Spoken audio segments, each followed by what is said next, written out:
Tonight's event is part of the forum series on the challenges facing the Obama administration. And indeed, I am very inspired by this particular topic, the Obama administration. And before I start tackling my topic, the prospects for a two-state solution in the Middle East, I'd like to share with you an experience of mine in the evening of the 4th of November, 2008. And that was the evening of the US elections. A friend had invited me to watch the election results with tens of Harvard students and associates in his living room. As we gathered in excitement, the moment when results were announced by the anchor, the CNN anchor for that matter,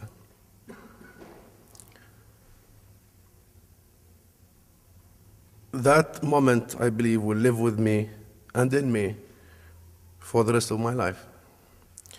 In that packed room of young people from all walks of life, from all colors, creed, faith, continents, name it, the packed room of young people sat on their nerves, including myself, for long hours. And once we heard the announcement, and while largely anticipated, it sent shockwaves among the group. You may expect that the room was full of laughter, shouts, noise, hugging, and celebrating. That came after a long pause of silence, as the tears in the eyes of each and every one of us were louder and more expressive than all the words of the many languages spoken by the diverse group. It was a language that we all understood, a rare but intense moment as we transcended beyond boundaries, beyond color, beyond creed, beyond religion, beyond politics, beyond class. It was a moment when we spoke one universal language. It was a moment when we let loose of our fears, our wounds, and our doubts. It was a moment when hope took over desperation, and when our commonalities overwhelmed our differences, and when our shared dream for a united human family against tyranny, racism, absolutism, and injustice was unleashed again. Simply put, it was a human moment. And regardless of what Obama has or has not achieved at the political level, his winning was a victory for an entire generation, a victory for Martin Luther King, a victory for the founding fathers of the United States of America, a victory for the liberal and free America, a victory for the masses. And it was a defeat for all those who saw in our grievances and differences an opportunity to exploit, and a defeat for all those who believed and made us believe that the power of the people is a Greek myth. Why have I spent the precious few minutes talking about that moment when I should be talking about Palestine? Because Palestine is right at the core of all this. More than a century of sheer and endless human suffering, decades of dispossession and displacement, of the denial of identity, of heritage, of legitimate aspirations for freedom and dignity, and of the denial for the quest of a better future, have had its toll, not only on Palestinians and Israelis, but on the human family at large. As the last remaining unfinished business of the 19th and the 20th century, the Palestine question has become the global moral divide. The divide between might and right, between people and armies, between masses and organized groups, between courage and cowardice, between decency and decadence, between universal values and military rules, between determination and surrender, and between hope and despair. I belong to the hopeful camp, and here is why. I see no future, and I see no alternative but for Jews, Christians, and Muslims, for Palestinians and Israelis, to find a way, not to carve that land, but to share it. Not to build walls, but to build mixed neighborhoods. Not to find a way, or to find a way to live on and love that small and cherished piece of land, the size of New Jersey, for those who don't know. And to reach that almost inevitable outcome, and I firmly believe it is an inevitable outcome, there are two ways to do it. There is what I would call the shortcut, and there is the long route or route to that destination. The shortcut, in my opinion, is the two-state solution. And it is for that reason that I am a very strong supporter of this formula.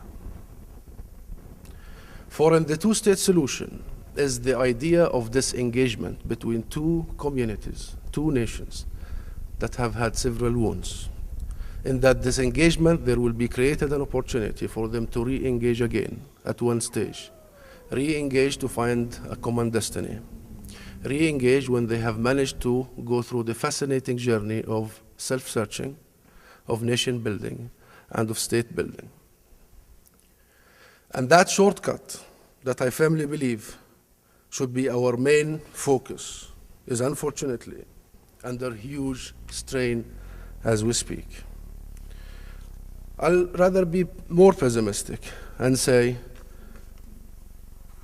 after 17 years of repeated relentless attempts at realizing that final destination, the two-state solution, or that outcome, I can say that we are no more closer to the two-state solution than we were just at the turn of the 90s when the Oslo Accord happened.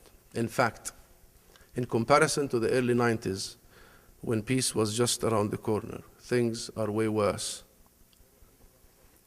I'll just go back to the two-state solution formula.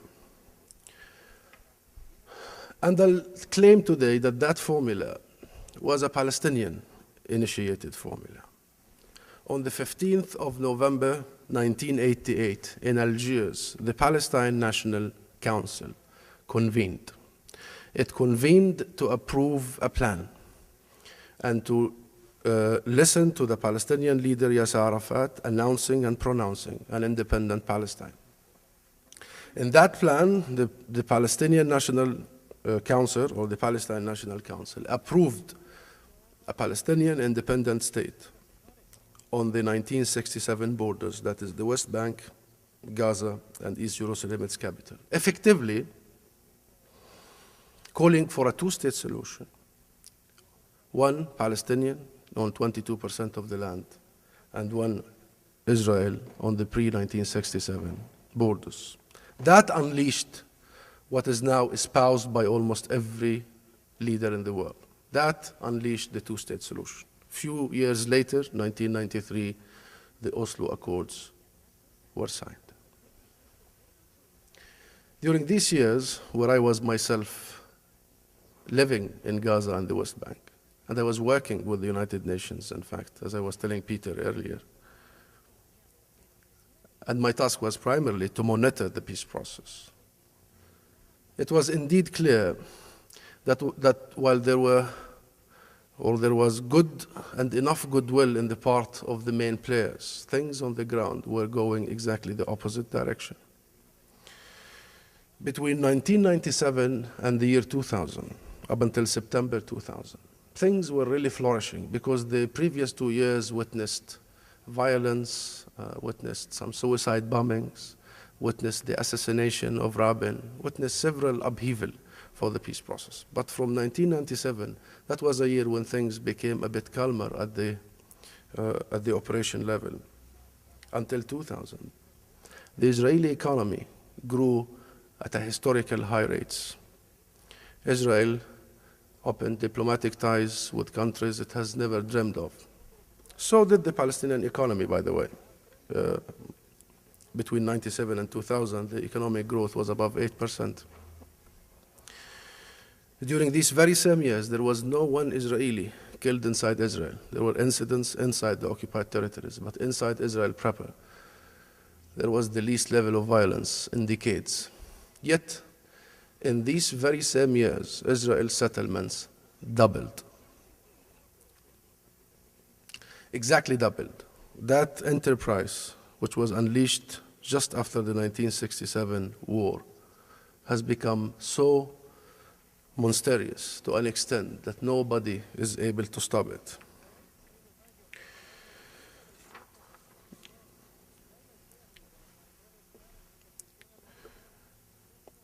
There are three possible alternatives to a two-state solution,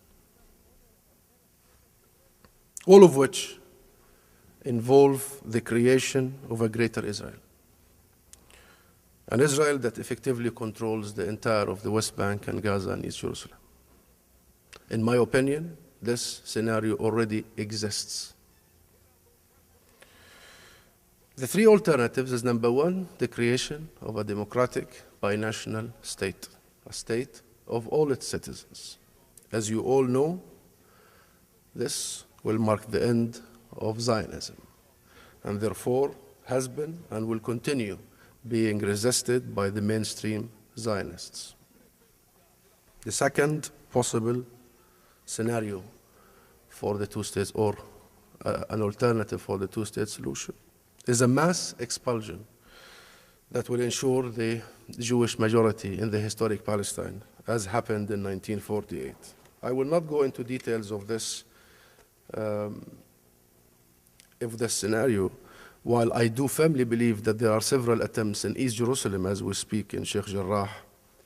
There was an Israeli military rule number 1605 that was revealed by the Israeli journalist Amira Hass that gives any Israeli military officer the ability to arrest, imprison, and actually deport any Palestinian who do not carry an Israeli ID, an Israeli permit for that matter. There are attempts, but as far as I'm concerned, I do not believe that this is a viable scenario, for there is no stomach for such an act within the international community nor in the region. The third and last scenario is what is taking place as we speak. It is the de facto, it is the evolving status quo in the land from Jordan, the Jordan River to the Mediterranean. That is a one-state, Israel, controlling disconnected enclaves of Palestinians, and increasingly evolving into a full-fledged apartheid state.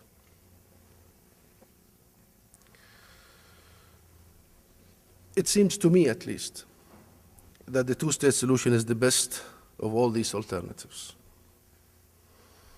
And I'm here, by the way, paraphrasing Professor John Mearsheimer of Chicago University, who said that this is not an ideal solution, the two-state, because it is not, but it is by far the best outcome for the Israelis, Palestinians, as well as the United States.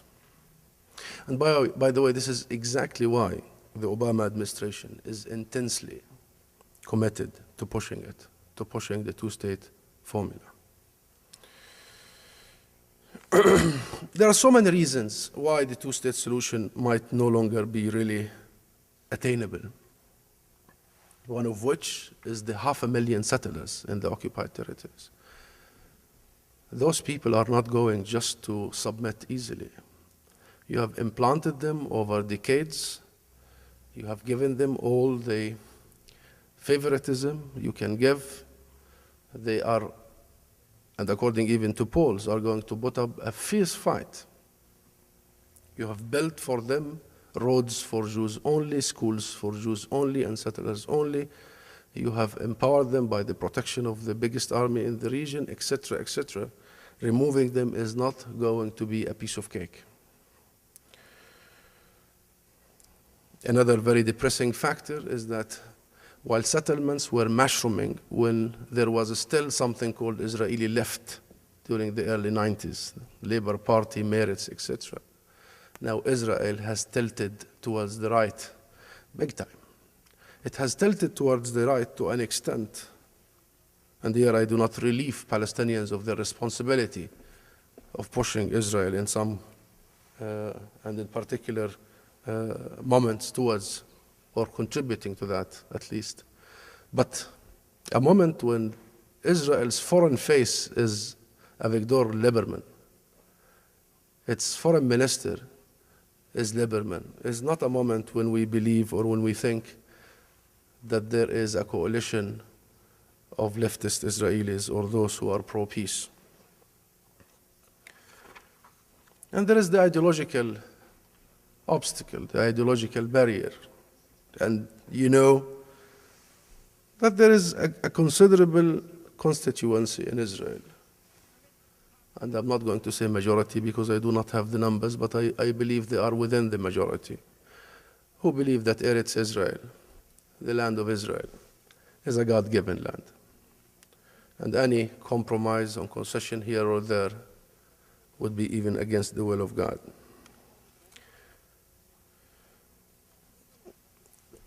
And it is really for all these reasons extremely difficult to imagine any Israeli government, let alone Netanyahu's, to garner and gather the political will to actually produce the two-state solution as you and I know it. And this is exactly why the advocates and propagators of the two-state solution believe that there is only one way to do this. That is Allah via President Obama. That the only hope for the realization in the 11th hour of a two-state solution is through an American president who is committed, who knows that this is to the best strategic interest of America, who would put the full force and the full weight of the United States of America behind this solution. I believe that President Obama is up for the job. I know for a fact, as somebody who has read conflict resolution and who has been following the Palestine cause, the Palestinian-Israeli conflict for several years, what we would have hoped from any American president is three things. First is an early-on commitment to resolve the conflict, not to wait like George W. Bush until the last hour. Second is to appoint somebody who's credible, with clout, who knows how to resolve conflicts, and who does not come from any camp, unbiased, fair. And thirdly, a president will offer early on a parameters, a guideline for how to resolve the conflict. President Obama did the first two in the first day, and he is currently, as we speak, working on the third, that is the producing of a blueprint for the resolution of the conflict. In theory, he could not be better. However, as you may have heard, and I'm sure all of you have been following, he has failed in the first test, not for the lack of an intention, nor for the lack of a belief, but for the lack of an ability to press ahead. He has discovered the many obstacles, locally and globally, when it comes to Israel, and when it comes to the conflict in general. I will not repeat, because I see so many experts in this room, people who have actually taught me, like Herb Kellman, who all of you know what happened in the last year. So I will not really go into details given the time. And I know I might have only 1 or 2 minutes to conclude. But there are so many complicated issues that has to do with the US landscape, political landscape. And the lobby, the pro-Israel lobby, the Apex, is one of them. It's not the whole story. There is the Christian Zionists who firmly believe that the two-state solution would bring an end to the Christian faith altogether. That Eretz Israel is a divine intervention. that the creation of the State of Israel on the greater Israel is almost the second coming of the Messiah. How do you talk to these people? How do you convince them? What is the starting point for a 70+ million block of voters who are, as we speak today, I heard their representative, Lincoln, was it his name? I forgot, from DC, warning President Obama that they will go one block against him in 2012. I will not go into details of this, it will come in of other, but there is also a third major obstacle, not only an Israeli and not only an American. There is a Palestinian obstacle. Palestinians are divided, not only politically, but geographically. And this is not a moment when they are capable of at least pushing for the two-state solution, let alone realizing it. This is one of the weakest moments of their history.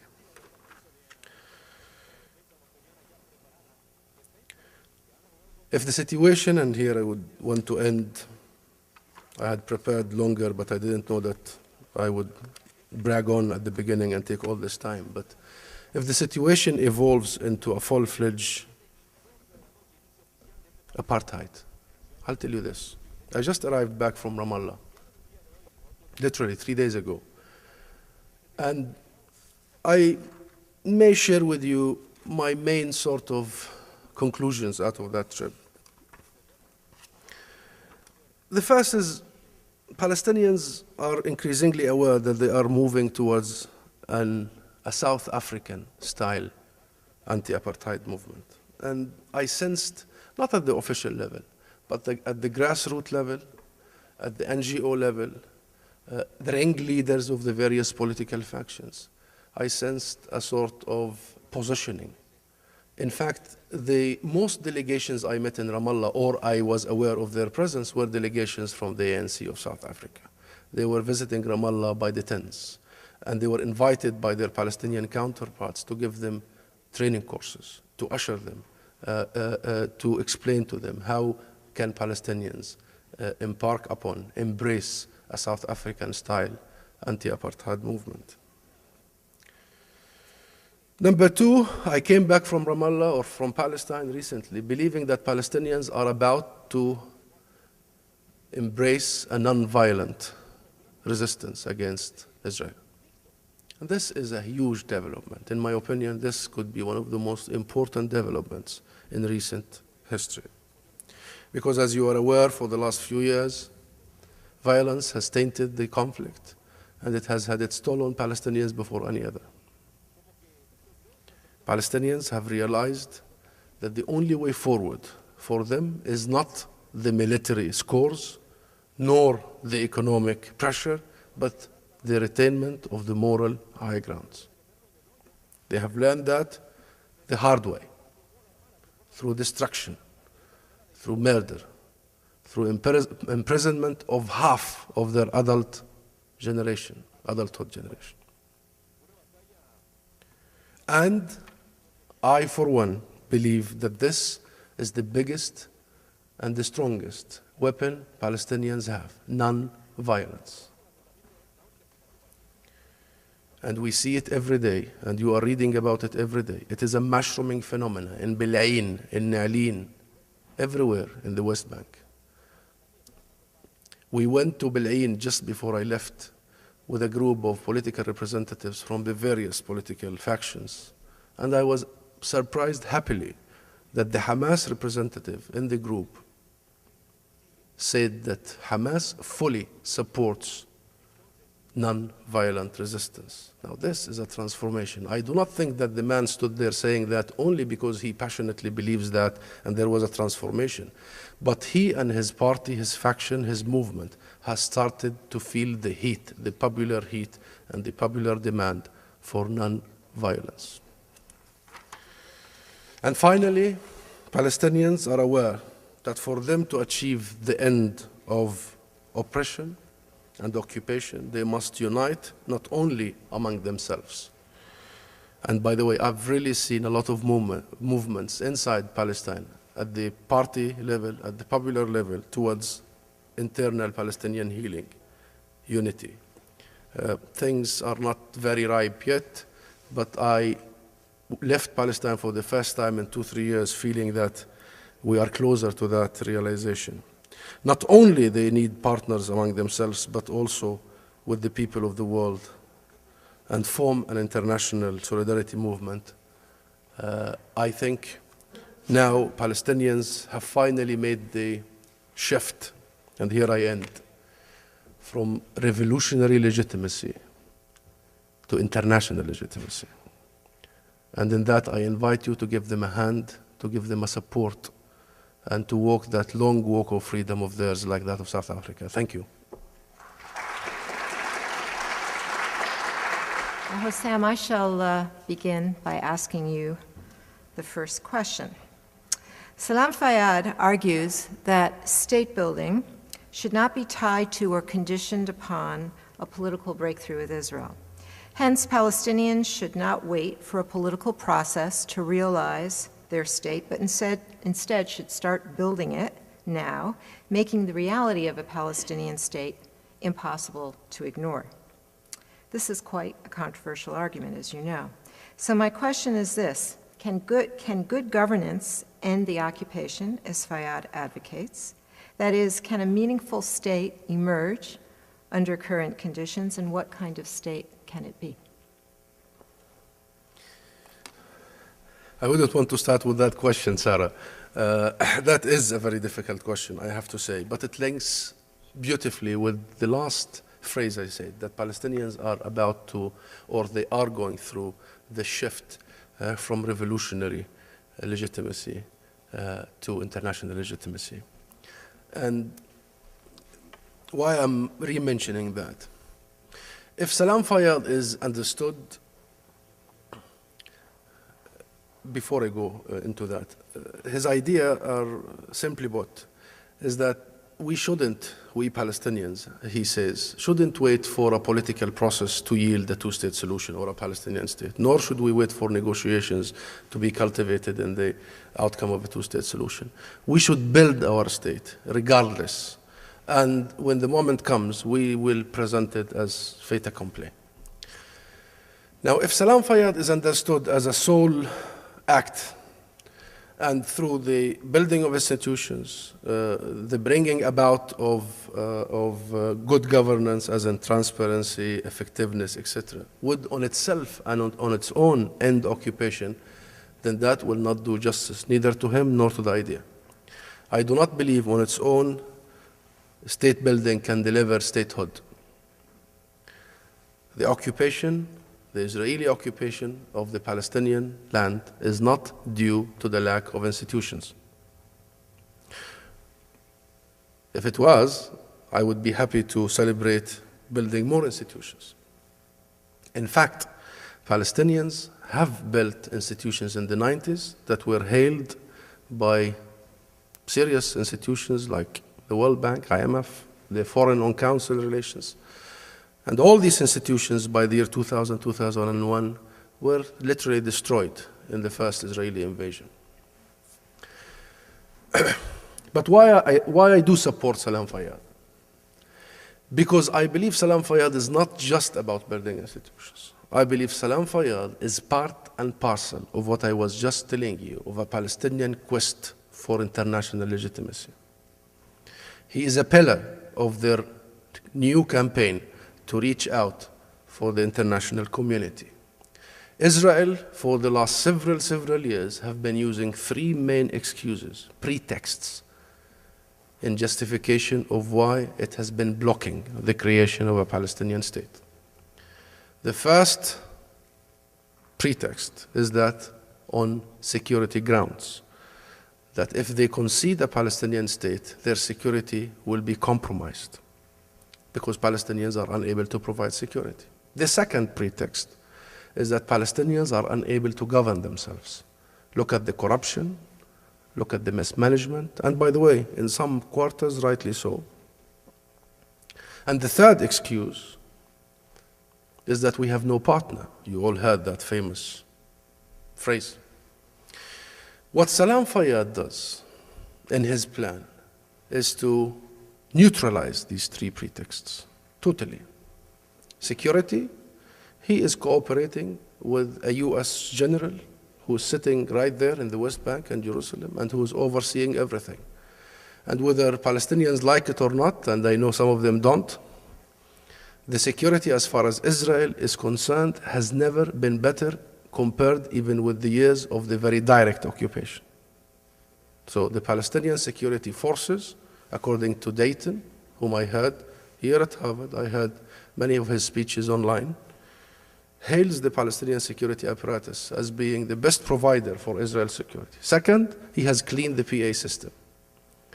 Now the PA, as far as financial management, as far as prudent institutions, as far as all the standards, are among one of the best in the region.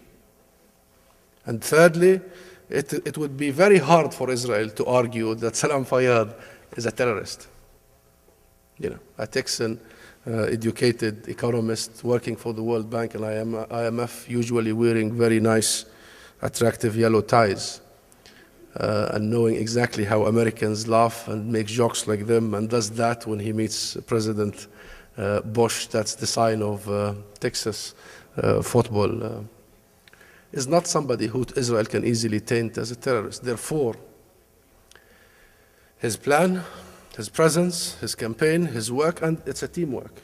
He's not the first one to build institutions, but his idea is enabling Palestinians to proceed on the right direction vis-à-vis international legitimacy. But it needs to include Gaza, for there is no state building without half of its population. It needs to include a national government that is legitimate through the elections, and that is lacking. And it needs the backing of the main political polity of Palestine, and that is lacking. Thank you. You're listening to Husam Zomlot discussing prospects for a two-state solution in the Middle East. I have some more questions, but I will defer them to the audience. Let's take some questions from the audience. Please come forward and line up at the microphone. And please limit yourself to one well-phrased question without any prefatory comments, if at all possible. Thank you. Then keep it very short, because we have a lot of people. Thank you. Yeah, thank you for speaking to us and for presenting the dire reality of what's going on in Palestine. And you've been very clear about that reality of the present situation. And where I'm very disappointed is, on the other hand, you're continuing to push the fantasy somehow that there is a possibility of this two-state solution, and it's all based on Obama riding to the rescue of the Palestinians. And why should we have any faith that Obama would fulfill this campaign promise when he hasn't fulfilled any other campaign promises, from war to civil liberties to the environment? You have the U.S. backing Israel militarily, economically, politically, diplomatically, in every way, shape, or form for many, many, many years, and there is no sign whatsoever that this is going to change. So I think that what you were presenting as the alternative is more realistic, which is going for that it is an apartheid state. We should acknowledge that. We should say that the only solution is a one-state solution, and that we take that fight to expose apartheid, to win the international community, as you were describing, nonviolence resistance that is growing. It's wonderful to see that and to hear that, and that Palestinians are aware of this reality, and rather than continuing to bring forth unreality, why don't we just accept this is our reality, and how do we fight this situation and become victorious in the vision that you described? Thank you very much. You've just summarized beautifully, much more eloquently than my lecture. You just summarized my lecture, because I wasn't saying that Obama is about to deliver the two-state solution. I was saying the opposite, and that's why I was fearing that we are moving towards an apartheid situation. That was my argument. However, having said that, a bit of me is still yearning for the two-state solution, because as a Palestinian myself, I want to get away with my own piece of land, for me to build my own nation, and for me to be able at one stage to engage with other nations on different grounds. The battle as we speak now, anti-apartheid, is going to be long and draining. I hope that it will be bloodless. It certainly will be full of sweat. It won't be sweatless, but I hope it will not be bloodless. A two-state solution, while I approve and I realize that it might no longer be available, would still be, in my opinion, or could have saved us another generation of a struggle. Thank you very much for your enlightening talk. And I'd just like to ask if you think the United Nations could have a role in Palestine over the next few years. The UN is all over the conflict, and it already has a role. As you know, UNRWA is the biggest UN agency that provides for Palestinian refugees. Palestinian refugees, even inside the West Bank and Gaza, in Gaza, they are more than 60% of the population. And UNRWA is almost a government inside government. However, if you mean at the political level, and I know that is exactly what you mean, not service delivery, I thank you for the question, Peter, simply because you are allowing me to say exactly something that I have always believed in. One of the main reasons why the Palestinian-Israeli conflict has not been resolved so far, one of the most protracted conflicts in modern history, is that while the conflict is international and global par excellence, the resolution of it was always left to the two parties to sort on their own. When there is a global issue par excellence, it has to be resolved through global mechanisms, through global, not local, politics, through global institutions. The Palestinians and Israelis, left alone, are incapable to solve it, simply because of the huge, vast asymmetry between the two sides. On the one hand, on the other hand, because there is a lot of vested interest by regional and international players in that conflict, and there is a lot of not only intervention, but interference in our midst. And therefore, the UN, in my opinion, is the place where Israel was created to start with. And it is the place where it started the two-state solution in the old formula, the 181 solution, or the 181 resolution, sorry, for that matter. If we mean a resolution to this conflict, and if we mean a resolution to almost every other conflict, and if we really want to have an international system whereby much of this could be resolved without the hassle we have been going through, I think the US and major world power have to empower the United Nations. It is the place, relatively, where things could be done in a different way, when small, narrow vested interests of certain countries could be balanced by overwhelming international values, international standards, international law.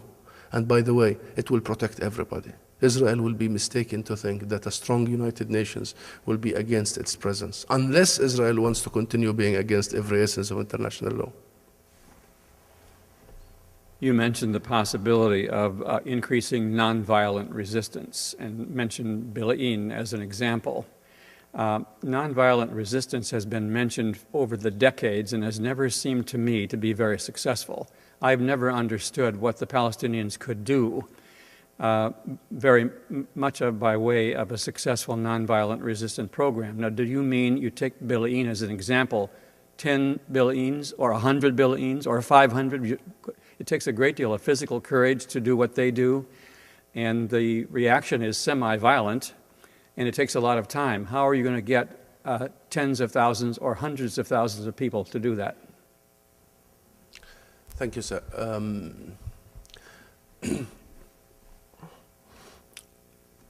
I would cast my vote for nonviolence on two grounds. The first is moral, and the second is tactical.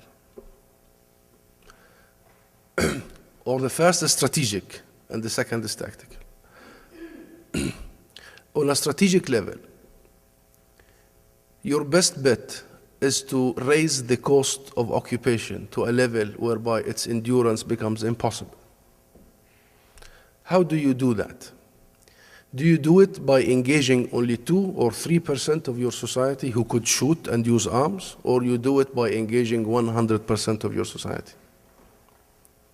No, you do it by engaging 100% of your society. The women and the elderly, the young and the old, everybody, like the first Intifada. You send the Israeli well-trained army into alleyways chasing kids. And you send tens of thousands of these soldiers to try and curb a mass movement. On a tactical level, if you want to not bite, even though Tyson does bite actually, but if you want to beat Tyson, you don't invite him to the boxing board. He'll beat the hell out of you. If you really want to defeat Tyson, take him to the chessboard. Take him somewhere else. Don't invite Israel's might. The Palestinians are a nation who have been, throughout the years, largely civilian, largely captive. And to expect from them to put up with the viciousness of the Israeli army is unfair. However, if Palestinians, through their several mechanisms, arms, not arms as in violent arms, but international arms, like the ICJ, the International Court of Justice, like the Goldstone Report, like several international organs, could really end like Salam Fayyad and what he's doing, and with the Bil'in mushrooming phenomena, could bring Israel to a point where it starts feeling the cost of its occupation, then I think popular resistance will deliver much more. On the other hand, the cost of occupation is met by a net profit. You need to know, sir, that Israel is there not only for ideological or political reasons. Controlling a land as vast as the West Bank that has most of the water aquifers of the entire Palestine, with one of the most fertile land in the Jordan Valley and around Jenin, does not come free, nor it is with no profit. It's extremely profitable.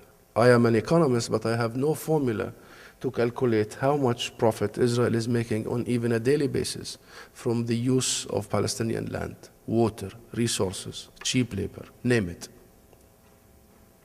I know that only in the Jordan Valley area, Israel has invested $5 billion in the last 5 years, only in the Majul. Majul is the date, the very special Israeli, Palestinian, you name it, occupied Palestinian date. To Europe and America. This is a very profitable business. And I'm bringing the profit to the coast to say that also a popular resistance would enable Palestinians to resist dealing economically with the occupation via boycotting settlers and the settlement products, etc. And lastly, through our experience of the First Intifada, we have learned that peaceful and non-violent demonstrations unite us Palestinians.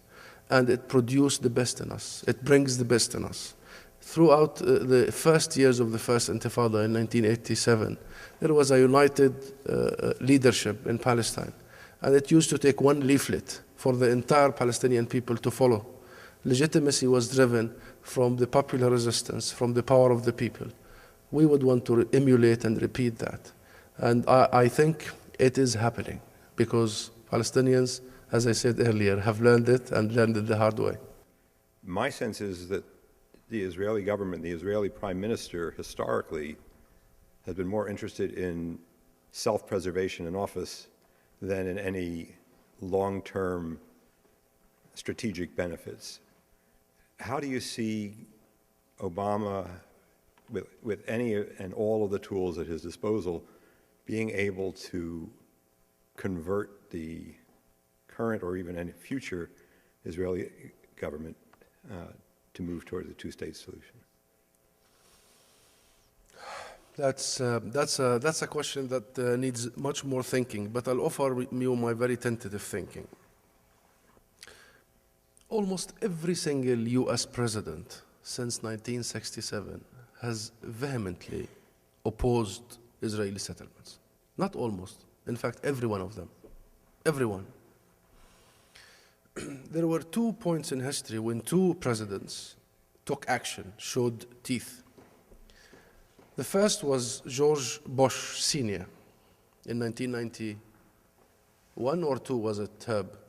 1991, when he actually threatened to withheld the Israeli aid or aid to Israel from the US. And the second one is Obama, when he started first day demanding full freeze of Israeli settlement. The first is history, and we know he didn't succeed. Shamir went back. There was a period of 6 months of Israeli freeze of settlements during the Bush senior years, when Shamir went back to settlement, mushrooming actually at that time, not only expansion. And now, even President Obama is not even getting that 6 months. He's not getting nothing. I went on to say the reasons. But also the US presidents have a lot at display, have a lot to use. For instance, it was Bill Clinton, in my opinion, who has provided some sort of an inducive environment for the toppling of the very same Benjamin Netanyahu in 1997. What I'm trying to say is, for the Israeli society, anything is discussed, anything is possible except one thing: this existential relationship with the US. This, for many Israelis, if not all of them, is a red line. And by the way, according to my reading of opinion polls in Israel, Obama's approval rate in Israel, something that I don't like to use actually, because I've been hearing many Americans saying, oh, Obama's approving rate in Israel is declining, so what? He's not elected by the Israelis nor the Palestinians for that matter. He's elected by the US, the American people. But nonetheless, his approving in Israel have been increasing. Why? Because no Israeli would want to see a serious tension to an extent of a break in the relationship between Israel and the US. And Netanyahu represents a threat to that existential relationship. And it was almost the very same dynamic that drove Netanyahu out in 1997, who came on a ticket of anti-Oslo, by the way, the very same. I read, and I'm sure some of you read, an article by David Miller a couple of weeks ago. The title of the article was Regime Change. David Miller was a very senior US State Department official who has been President Bill Clinton's main sort of advisor vis-a-vis the Middle East peace process. A very refined man and a very well-known man in the business of peacemaking. Wrote an article, Regime Change, and by this he didn't mean any Arab regime change or any regime change in a Muslim country, but in Israel itself. In it, he argued that for Obama to move forward, he has to effectively topple Netanyahu yet again. I think given the dynamics, given how significant the US to Israelis, and given how the very narrow coalition, strong, vicious, I think toppling Netanyahu is not impossible. But here is the question. Will toppling Netanyahu bring the two-state solution into reality? No. Because his successor will be Livni, most likely. And we know what Livni had to offer. And his predecessor, Olmert, who's now saying that Israel is going to be finished if the two-state solution is not realized, has done nothing during his time of office. No, this is not just about, in my opinion, this isn't just about, sir, an Israeli political system that is narrow, and it is narrow. Nor it is just about prime ministers and cabinet members who want to protect themselves and their narrow interests and their survival and preserve their positions. There is a lot of that. But this is about the lot of the Israeli society, who I believe has not yet reached the conclusion that there must be a two-state in that region. I don't think that the majority of Israelis believe that Palestinians have the right, legitimate right, for a state of their own. The majority of them would want to see the Palestinians far away, segregated, separated, unseen, untouched, unheard of, and create whatever you want. The closest to them was Rabin, the most moderate, and Rabin said, I would want to see a Palestinian state minus. So it was never a Palestinian state. Palestinians have gone through a journey, a very long journey, from the 80s, and from the 60s to the 80s, until that declaration, of self-searching, of talking, of dialoguing, of actually confronting and fighting and killing, not Israelis, but one another, to reach that point when they declared an initiative of the two-state solution and the West Bank and Gaza. That journey, that very bloody journey, that very tiring journey, did not happen in Israel.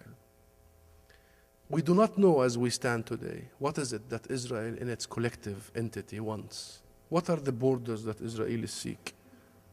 What is it when we are asked to approve or to recognize Israel? What borders are we talking about?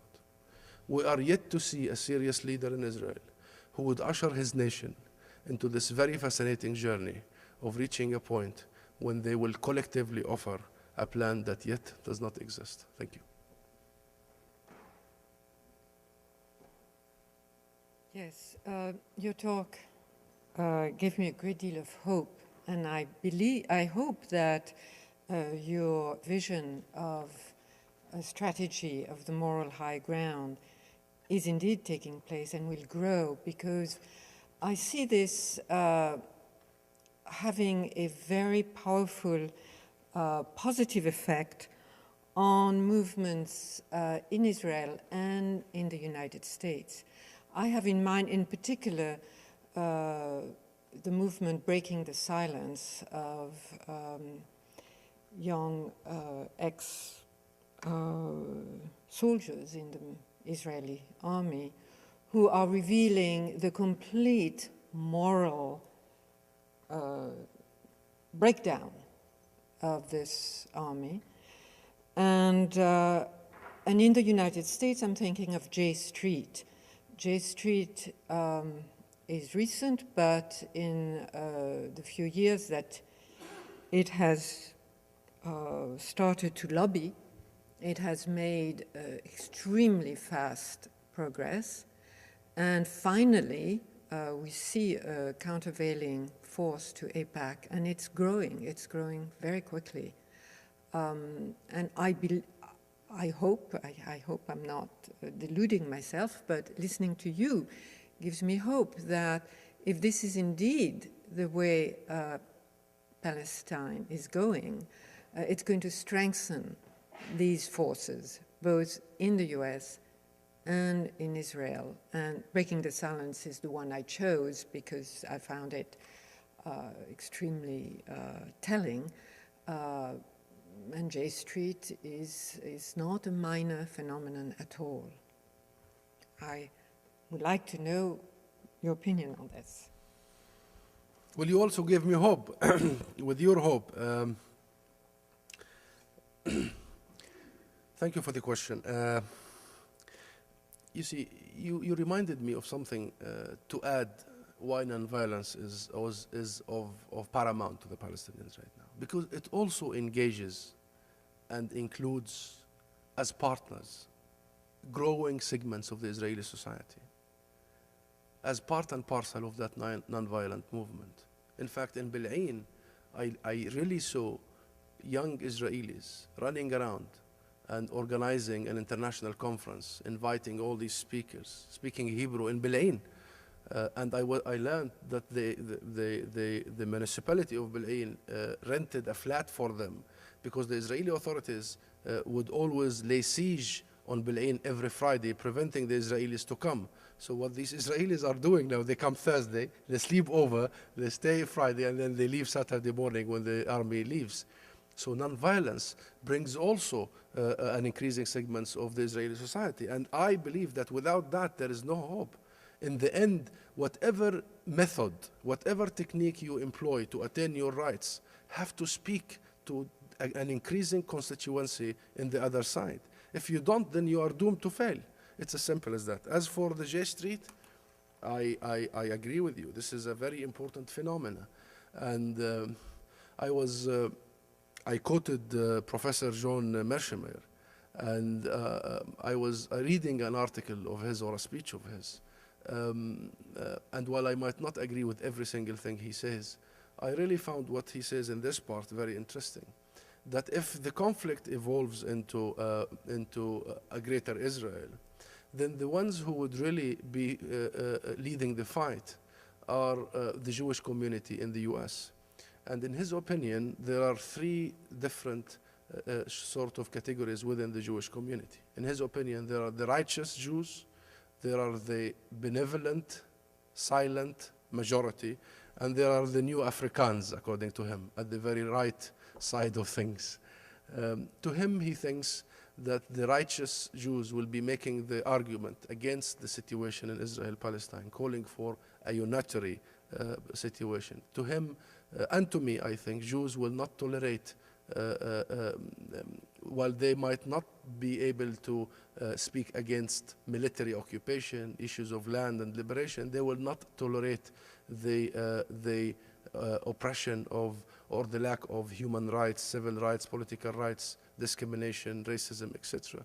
And in his opinion, the benevolent majority in the middle will move and tilt towards the righteous Jews. And increasingly, it will be that community who would be the main voice for a change. While that may be very, very optimistic, I think it has some of the truth in that without engaging particular segments within the Jewish community in this country, also Palestinians in their quest for international legitimacy will be incomplete. And the J Street is a very significant development, an important change that Palestinians not only have to understand and study, but speak to and in fact engage with. Sir. In some ways, I wish I had come up earlier. I don't want to be a downer after all that. And I have marched with here and in Palestine some of the groups you're talking about. I think J Street is doing something very important. I think that analysis of the Jewish community here is right on. My fear is that it's precisely the holding on to the two-state solution that you talk about, that J Street talks about, is what's going to do the Palestinians in. And what I mean by that is, I mean, first of all, I've been over there a number of times for months, and I don't see how you can carve a state in any way unless something that I can't possibly imagine happens in terms of some of the things you've talked about within the Israeli government and the Israeli people. But my question goes to a combination of really Sarah Roy's initial question and something that you said in your presentation about that expulsion is not viable. And I think the reality is that that's what a certain segment, certainly of the leadership in Israel, is counting. No, they're not going to expel, there's not going to be a law to expel the Palestinians. But I think the whole idea of occupation that we've seen for decades is the destruction of any viable way, number one, of state building. Every time there is the pretext of going in on any kind of military or police action, computers are destroyed, buildings are destroyed, the infrastructure is destroyed, and the economy is such that only those people who can afford to or have some way of getting out are leaving. And I think that what the Israelis are counting on is that over time there will be this natural kind of unspoken expulsion. There won't be anything for the righteous or that middle group of American Jews to stand up and scream about, which we should be doing. We will look back at some point and say, boy, we should have taken all of these opportunities for a two-state solution. Isn't it too bad? And maybe we can carve out some reservations with the Native Americans to put the Palestinians in so they don't feel so bad. I'm being ridiculously facetious, but it seems to me that's kind of where we're headed, and that's where the Netanyahus are banking on. And if you had people in other governments like Lieberman, the people in power in this country wouldn't talk to them. And we're not standing up and saying, you know, you can't keep going in that direction. Thank you for the question. So if I understood it correctly, you mean that we shouldn't let go of the two-state solution. That was the main, Sarah, that was the main idea. and that expulsion is really a reality. You know, I went to Palestine with my brother, Muhammad, his name is. And Muhammad has received a very interesting offer by an international hotel, Movenpick, a German hotel only in the Middle East, to manage the hotel. My brother has been in London, living in London for several years. He was educated there. He is specialized in hotel management. And he was managing a branch of the Hilton hotels in London. And of course, because of his expertise, he was recruited by the Ramallah Movenpick. Upon his arrival, and he signed the contract, etc. Upon his arrival, the manager of the hotel told him that, "Oops, my friend, I'm sorry, we cannot honor the contract simply because the Israeli authorities have just issued a new military order that would prevent anybody who does not have a permit, a Palestinian who does not have a permit, from living in Ramallah." Now, my brother happened to have his original address registered in Gaza.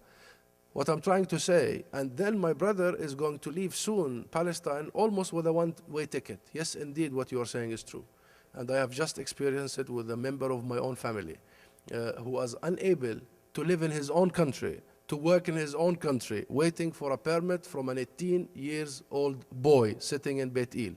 Of course, expulsion is happening, and it's happening slowly, and we see it. In 2006 alone, there was 50,000 Palestinians who left the West Bank with a one-way ticket. It is a real danger. But what to do about it? There are two ways. Either we go for the grand strategy, either a grand war like the 48 and the 67, or a grand bargain, Oslo, Camp David's. I don't know if it comes with age, Sarah, but I am no longer a believer of the grand day things. I'm slowly shifting towards incrementalism. The people of Palestine would always and also need any small little thing to help them preserve on their land. The building of a road in a small village will help. The ensuring of that this farm will export even 10% of its flour production will help.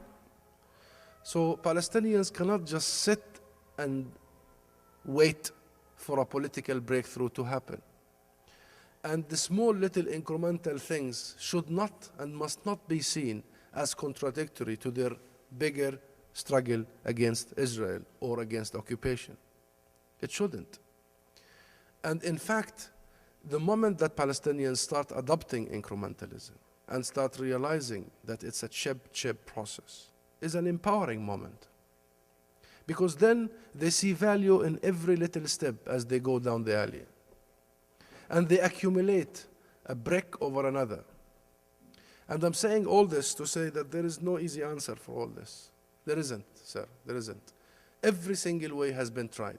Non-violence in the first Intifada, armed struggle during the Fatah and the national movement in the 60s, the peace process of the 90s and the Oslo. I mean, the Palestine national movement has turned its sons and daughters into protectors of Israel during the Oslo. I mean, all these names that you see now, the Dahalan and all these people who have formed security apparatuses were actually founders of the national movement. It turns its own members into part and parcel of the system of the protection of Israel. All this was an attempt to reach some sort of a solution. It didn't. And the second Intifada, which was the worst that the Palestinians have experienced in terms of the violence and their actions and the destruction brought by it. Nothing worked. Nothing worked because there are so many factors, but I believe if you want to apply rational and political science on the Israeli society, you would go wrong. This is a very particular society, that its mosaic, its composition, its background, its psychology, its politics, its economics, its relationship to the world, its internal, its external, its regional, name it, is so distinct to an extent that normal things do not just lead to normal reactions. The entire Israeli society now believes that it's the wall that protects them from suicide bombings. For God's sake, if somebody wants to kill him or herself, do you think a wall would block him or her from doing that? It wouldn't. And by the way, the wall is not complete. It's not, so anybody can actually just go around it and go and do whatever he or she would want to. It's a society that needs care, and it's a society that also required to think incrementally. How do we sometimes speak to their insecurities and grievances, not to aggravate it, and other times how to press where it hurts. And I think where it hurts most is morally. Jews cannot handle moral pressure. They can handle political pressure. They can handle economic pressure. Oh, they're good at handling economic pressure. I see Hab laughing, but they cannot handle moral pressure. Ma'am. You mentioned the United Nations and possible things that they could do, and the Goldstone report, and even if it ends up getting buried and going nowhere, what can we do with this report as a tool? 'Cause I think it's an extraordinary document and could be used somehow. You know, the Goldstone, and before the Goldstone, the International Court of Justice ruling, which in my opinion, one of the most important international legal document vis-a-vis the conflict, which ruled against the wall, but not only the wall, it ruled against settlements and against the occupation itself, are the most non-violent acts. What could be more non-violent than the use of international organs? What could be more non-violent? But look at the sheer resistance. Look at the vicious attacks, not only at the UN, which is blamed by Israel to be a hotbed for terrorists. Peter, you might be happy to know, the friends of UN in the room. But actually, the man himself, Goldstone, and you may have been following how viciously he has been attacked, not only professionally, but personally, to the extent of his own Marbet Seva sort of celebration in South Africa, and I was reading the story the other day. But he spoke, he stood up in South Africa, he went to the synagogue, he said what he believed in, and he was applauded. I think the report I read, and I'm not certain that it's very accurate, but the report I read is that he was heard.